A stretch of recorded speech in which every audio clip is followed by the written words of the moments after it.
marching home again. Hurrah, hurrah, we hear my hearty welcome then. Hurrah, hurrah, the thing we're doing about the doubt the late they will all turn out. We'll all feel gay when Johnny comes marching home. The old church bell will peal with joy. Hurrah, hurrah, the welcome home, my darling boy. Hurrah, hurrah, the village lads and lasses say when roses they will soon away, and we'll all feel gay when Johnny comes marching home. Get ready for the jubilee. Hurrah. Hello, and welcome to another edition of Potluck, your everything and anything talk and entertainment TV show. My name is Laura Hartman, and I'm your host. Today we have a very special show in store for you, where you're going to see a skit from the Civil War involving the Fairfax Station Railroad Museum here in Fairfax County. And with me, I have 4 volunteers from the museum, and I'll let them introduce themselves, starting with John Murphy. I'm John Murphy, sir. I'm John Verana. Philip Scruggs. And I'm Michael Chinworth. And just to go over before we get into the skit, John Murphy is playing I'm playing the Honorable John P. Usher, who is Lincoln's Secretary of the Interior. He became Secretary of the Interior in December of 1863 and continued in that position until the end of the war. Okay, and I'm Henry Vandergrift. I am the General Superintendent and Chief Engineer of the Orange and Alexandria Railroad, which is the railroad that serves the Fairfax Station. And I am William Morgan. I am the Station Master of Fairfax Station. I served from 1859 to present time in our discussion, 1864. And I'm just a volunteer. and Vice President of the nonprofit organization. Correct, yep. Correct. Okay. So we're about to watch a skit, and if you could just give me a brief synopsis of what the audience is about to watch. What the audience is watching will be a meeting at the Fairfax Station on the Orange and Alexandria Railroad in 1864. The meeting is between the Honorable John Usher, Mr. Vandergrift, and Mr. Morgan. The meeting addresses the operations of the station. Okay, great. Well, let's go ahead and take a look and enjoy. We'll see you when you get back. Okay. Good evening. Welcome to the Fairfax Station on the Orange and Alexandria Railroad. The year is 1864, and the group you see around the table are overseeing operations plans for the railroad. I am the Honorable John P. Usher. I am President Lincoln's Secretary of the Interior, and I'm particularly interested in Indian affairs and the expansion of the railroad, particularly after this war is over. We learned from the administration's perspective that the railroads are extremely valuable. The first commercial railroads were established in the 1830s. In 1840s, the railroad was used to transport U.S. troops to the Mexican War. In the 1850s, the first military railroad, was established in the Crimean War. It was established in the mid-1850s. We knew the value of the railroads, and as a result, the first major military action in the Civil War in 1861 was our attempt to capture the vital railroad junction at the Manassas Gap and Orange and Alexandria Railroads in Tudor Hall. We sent General McDowell with 35,000 troops to capture this valuable rail junction. This opposed only 20,000 troops under General Beauregard. Unfortunately, we were to learn the tactical value of the railroad in its use by the Confederates during this very first battle. In 2 days, Confederates moved troops from the Shenandoah Valley, specifically Winchester, to Manassas Plain to equalize the number of troops on the battlefield. In fact, the Confederates were able to use the railroad to actually put more of their troops on the actual battlefield than the North had. As a result, our glorious army lost. 13 months later, at the Second Battle of Bull Run, we were able to use the Fairfax Station and the Orange and Alexandria Railroad to move wounded, severely wounded, from the battlefield back to Alexandria and Washington, D.C.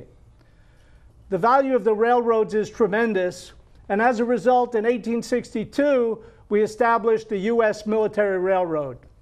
One of the first railroads in Virginia that was absorbed by the U.S. Military Railroad was the Orange and Alexandria. I would like to turn this discussion over to Mr. Henry Vandegrift, the chief engineer of the Orange and Alexandria Railroad, to talk about its operations. Mr. Vandegrift. Mr. Usher, thank you very much, sir. I might remind you, sir, that the Orange and Alexandria Railroad was not built for military purposes, but it was actually, when it was built in 1852, was built to serve the people there in going out to the valley of Shenandoah to bring crops back and feed Washington, sir. It was with the wheat and the other products out there, sir. And then very surprising to us is the federal forces on May 24th, 1861, just a few years ago, all of a sudden took over our shops in Alexandria. You'll pardon me, sir, but we did not expect a civil war in 1852, and the reason we took over the shops in Alexandria was because the people of Virginia voted for secession the day before. Well, I'm afraid what we had to do then, sir, we were able to get most of our equipment out of Alexandria and move it on the rails west before the troops came in. There was some that were broken down that we left there, sir. And so for a number of months there, we just had our equipment out in the open. We were able to eventually move it, and I'm now operating at the headquarters out of Lynchburg, sir, to operate the Orange and Alexandria Railroad and keep it going as much as possible.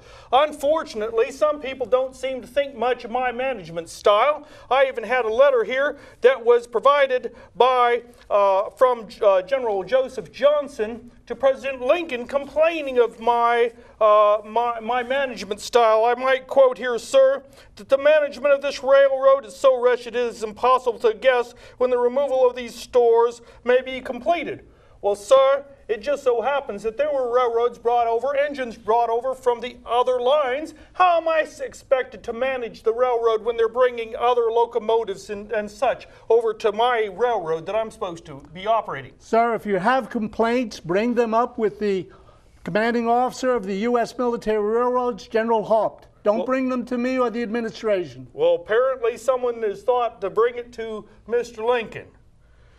So, anyway, I'm doing the best that I can, sir, to manage this, the railroad. At least we can have it open. Unfortunately, a railroad that's north of us, the Alexandria, Loudoun, and Hampshire Railroad, when that was attacked in June of '61, it was closed down entirely. It has ceased to operate, sir. At least we are able to operate and move things. But we're not able to operate and benefit the local people. It's benefiting the military, sir. Your railroad is extremely valuable to us. It is the only railroad directly out of Washington due south. It is more valuable than any other railroad that exists in Northern Virginia, sir. And so I must have money to operate my railroad. And when I deemed it necessary to raise the amount of charge that I would for moving your goods, your military goods, sir, again, people balked. Well, you can balk all you want. Just continue that operation and keep it running. We have brigades and regiments assigned to the protection of this railroad all the way from Washington, D.C., as far south as our troops are aligned. Well, and sir, if I may interrupt, I am Mr. William Morgan. I am the station master at Fairfax Station. We have repeatedly been attacked by Confederates. We're constantly under barrage of both North and South deserters coming through and looting our grounds. What has been disastrous for us, a humble station, is the burning of our station after the Battle of Second Bull Run, which was totally unfounded, burned it down. The only thing I have left of my station is the door key. You might remind him who burned it down, sir. It was burned down to keep the Confederate troops from occupying the station. That's why it was burned. As soon as the Union troops returned to occupy the Northern Virginia area in 1862, spring of 62, that station was reestablished. Well, sir, I would ask you then, with all the protection you just mentioned, with all the brigades out there, how come you burned my station? Well, the brigades had all left. They were evacuated to Alexandria and Washington, D.C. We did not return until the spring of 1862. Sir, I don't believe that was so much of an evacuation. It was a bit. Oh, there was a route. I believe so. I believe it was a route. Well, And it was a route. That is correct. However, the Union has been restored to Fairfax Station at this point. And sir, when the Union came back and rebuilt the station, which I indeed appreciate, it was built so poorly and so unlike the original station that I cannot use it as a house where I once did. I cannot use it barely as a station, which it once was. It is merely a supply depot for the Union Army. It does not service the people of the town. All we care about are planks around a rail that can be used to load and offload troops and supplies. We're not concerned about your house, Mr. Station Master. I don't believe they're concerned about the local people that we were serving and who actually paid. We had subscriptions to pay for the railroad, and it was the local people that paid those subscriptions. And so we owe it to them, sir, to restore service to those individuals, not to the U.S. military. The local people are insurrectionists, and they get what they bought. They bought a civil war, and that's what they're in the middle of, and that's the price that they have to pay. The local people, sir, are just individuals. The local people just want to bring their products to Alexandria. And sir, I just ask you, with all due respect, please restore us to our original condition so we can go about doing our business. When the war is over, we will do so. Until then, sir, let me present you with the key of my house. You're welcome. Well, I don't know what, I have no idea when this war is going to be over, sir. I'm going to work as hard as I can to keep the railroad going. Mr. Barber's quit, and I'm doing the best that I can to keep the railroad going. My wife died right at the beginning of the Civil War. I've remarried, and I'm living out in Lynchburg, and yet you continue to. Let me guarantee you that after the war, the railroads will be extremely profitable. We will expand the railroads to have the railroads going from the east to California and the west, and they will be extremely profitable. So hang in there. I have a question that I believe Mr. Morgan would be quite interested in as well. After the end of the war, sir, as you say, who is going to repair the railroad after the war? I suspect the military will not. That is correct. The taxpayer will repair the railroad after the war. Sir, you get to fix your own railroad, sir. With what, sir? The trees were removed with a 10-mile space between the tracks. There is nothing for me to rebuild. There's nothing that the U.S. taxpayer cannot afford to rebuild. That is a good point, sir. They moved they cut down the trees 10 foot on each side, or 10 miles on each side for Mr. Mosby. However, Mr. Mosby never burned down the train station. Who burned down the train station? The federal government, sir. Well, think of all the farmland that exists now. Wait, as I said, the end of the war, we will see a greater railroad, and we will see greater profits for those who operate the railroad. We await. Well, welcome back. I hope you enjoyed the very historical and interesting skit from these very talented reenactors from the Fairfax Station Railroad Museum. So let's go ahead and start with a little bit of history about the museum. How long has the museum been open? The museum has actually been open since 1987. Okay. The station, of course, was originally constructed in 1854, burned during the Battle of Second Manassas when the station was the evacuation point for wounded Federal soldiers. Rebuilt sometime, we're not too certain when, but certainly by 1873. And the current version is a reconstructed version of the 1903 version of the station. It was the last operating depot in Fairfax County. It closed its doors in 1969. Southern Railway, the last owner of the station, was going to tear it down, and the community basically salvaged it because it was such an important part of local life. Oh, wow. And now I understand that you have some authentic pieces that are in the museum? We do. We have permanent displays and rotating displays. We brought a couple of pieces with us today that were actually used on the Orange and Alexandria line. That's a, believe it or not, a coupling system used by old railroad cars instead of the modern day knuckle coupler that comes together automatically.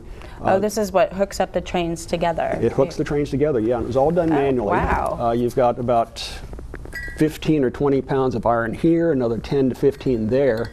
You would take the link, insert it into one side of one car, put a pin down.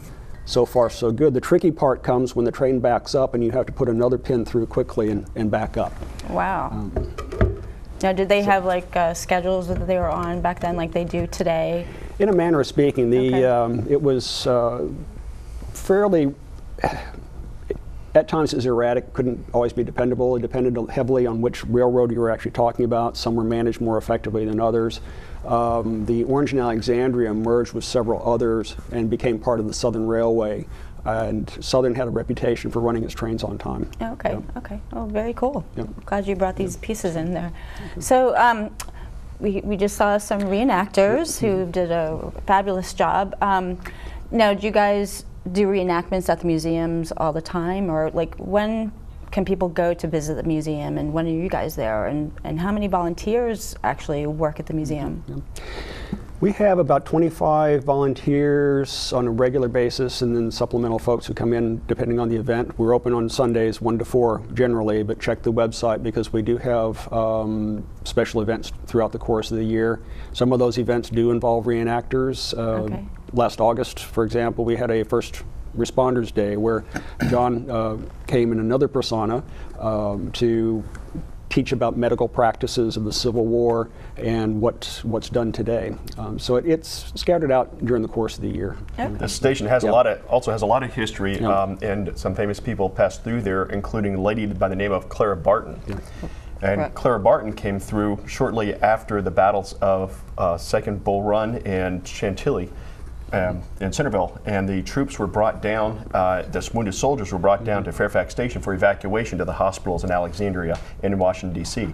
And Clara Barton was there for a few days taking care of the wounded until they were fully evacuated. Okay. I might also remind you of the young gentleman that is the telegrapher at the station. It's a famous young individual, yes, sir. Andrew Carnegie.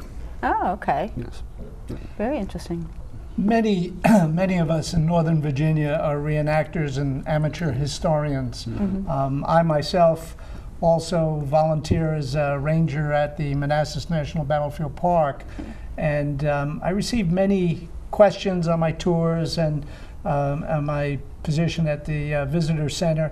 But the most interesting ones have to do with not the battles and what units fought, but what the social, legal, and the local ramifications are to the civilians. And so this is of most interest to me, and that's one of the reasons why I enjoy working with the other reenactors, particularly in a civilian attire at the station and at other locations in Fairfax. Okay. Very cool. So how I've never heard of your museum before. I mean, I just came across it, and it would be great to get the word out about it because this area has so much history. I mean, it's like we live in a timepiece. Like the Civil, the Civil War is a big deal in our area. So, how do you get the word out about your museum? It's well through generous offers such as this to appear on your program, our website, of course, advertising, word of mouth, post signs everywhere in the neighborhood wherever we can. It's a constant effort. We are only 1/4 mile off of Ox Road, but that distance can be huge. Right, and especially people, with traffic in the area. Exactly, slow them down just long enough to steer them down this little tiny country road, and you're back in the 1800s in no time at all. But like John said, I think that's the importance and the value of a community museum. Of course, in this area we have tremendous museums, so many that are free. But what we can hopefully offer to people is a sense of immediacy and intimacy that you sometimes lack in a larger museum. I mean, things of tremendous historical importance happened right there, as they did throughout Fairfax County and the region. And we can kind of bring that home a little bit better, I think. Oh, sure. And having like some famous people like Clara Barton. I mean, she was a big, you know. When she was there, did other people, like other nurses, come in to like help out to put wounded soldiers? One of the misconceptions is actually Clara Barton was never a nurse. Okay. She was kind of a first responder. She was there to help out. She was self-taught, but she was never a nurse. Okay. And certainly she had a handful of followers that helped her out. She was able to gather a lot of the medical supplies and bring them with her. But she was not at Fairfax Station for very long. She was only there for about 3 days. The soldiers themselves were there for a very short period of time until they were evacuated. Okay. Yeah, there was at the time, right after the Second Battle of Manassas, and with Federal troops losing, they all came. They brought the wounded back to Fairfax Station as being the nearest point to get them on the railroad, get them loaded on the cars, and get them into Washington and on further north for the hospitals. And so there were 3 days where they basically all converged into St. Mary of Sorrows Church there, and the Fairfax Station right there, and she treated them along with others, United States Christian Commission and other people. So you can just imagine as you're driving down the highway and you see St. Mary's Church there, and you see the Fairfax Station, that there were thousands of wounded soldiers there being treated and then loaded onto the cars to be then taken into Washington. The challenge for the soldiers, of course, was that they were short on water and food and supplies in general, so they really didn't get good care until they were on the cars and in the hospitals. Okay. So there's a lot of suffering going on in that small area. Right. There's much history around the station. As was mentioned, St. Mary's Church, there was a skirmish in 1864 right on the church lawn between John Mosby and his men, and the 13th and 16th New York Cavalries. Down the road, just down the road at the very next station, Sangster Station, in 1863, there was a major skirmish between the Laurel Brigade of General Tom Rosser and the Company K of the 155th New York Volunteer Infantry. So there's much history around the Fairfax Station area. Okay, yeah, I bet there is. So tell us about the events that you have. I know you have like a big Christmas event that's coming up, and perhaps I think one coming up next week. Yep, we'll have what we call a hands-on day. Phil's actually started that, and it'll be a repeat of a very successful activity-oriented event. Kids, families can come and actually touch, feel things and learn about railroads in the process. We'll have a model train display in the third week of November, N scale, and of course our big holiday show on December 6th and 7th, and that will be trains in and out all over the place. Plus a series of special historically oriented exhibits scheduled throughout 2015. Okay. Now, on your website, I noticed that with the Christmas event that you have, there's a lot of kids that come in. This is a really good event for kids, and for that's children. something to stress is that the museum attracts a lot of children, and one of the things that the museum does really well is sponsor model railroads to come by in all different scales, HO scale, N scale. Around Christmas time is our biggest one, where we have our Legos are going to be there, O scale, N scale, HO scale, even garden scale. So we'll even have a small train going around the museum. So again, it's really catered towards children for the most part. There's a lot of parties that are held there. We have a caboose out front where the kids can go by and visit, go inside the caboose and get some hands-on activities, which is really nice. I believe it's also important to remember that that each quarter we have a forum. And this coming forum in November will be on the time the arrests of the old Capitol Prison of local individuals from Fairfax County that were imprisoned during the Civil War in the old Capitol Prison. So and each month or each quarter we have a different historical forum that are very interesting. Okay. And where is this prison? The old Capitol Prison. That's people will have to come to the program. I know. And find out, right? Find out where that's located in Washington. Okay. Yeah. There's. I mean, I love history, but I only know so much. So you know, just finding out, or maybe visiting your museum, I'll find out a whole lot more. Well, one of the things that I think is really important to remember is we were talking about that history at Fairfax Station and Sangster and other places like that, is Fairfax County is wonderful to have history hidden in plain sight. So as you go along where the Orange and Alexandria used to be, there's different places where there's old bridge abutments along the Bull Run Creek. There's culverts, there are old road beds where the tracks used to be. You go over to Occoquan, Lake Occoquan, or Accotank, and there's the old road bed. So there's just a lot of places where if people just look a little bit, they'll actually see, and that's history that was there since the 1850s. Wow, wow, that's really amazing.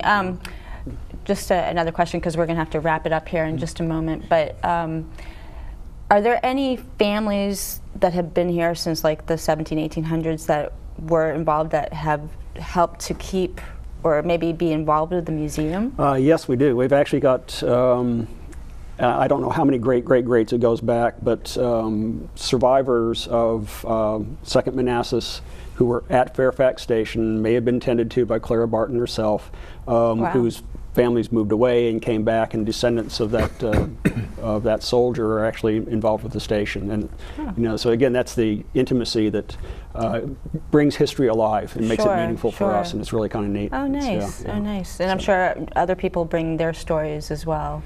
Yep. And you have descendants of the Irish workers on the railroad who built the railroad, who donated land for St. Mary of Sorrows Catholic Church. They still live in the area. Oh, very nice. Well, thank you so much for joining us. And people can find information about the museum at www.fairfaxstation.org. Okay, great. And look for us on Facebook also. Yes. Oh, great. Yep. And any other social medias, or just Well, we're building our YouTube channel. Okay, So great. there. Great. Well, thank you so much. And if you're just joining us now, please make sure that you catch us on the web at www.potluck-online.org. And we'll see you next time. Thank you.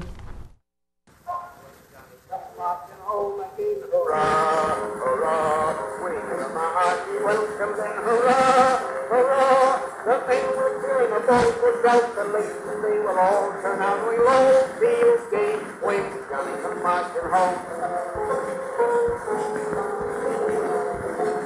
The old church bell will peal with joy, hurrah, hurrah, so welcome home, my darling boy, hurrah, hurrah, the village lads and lasses say when roses they will soon away, and we'll all feel gay when Johnny comes marching home.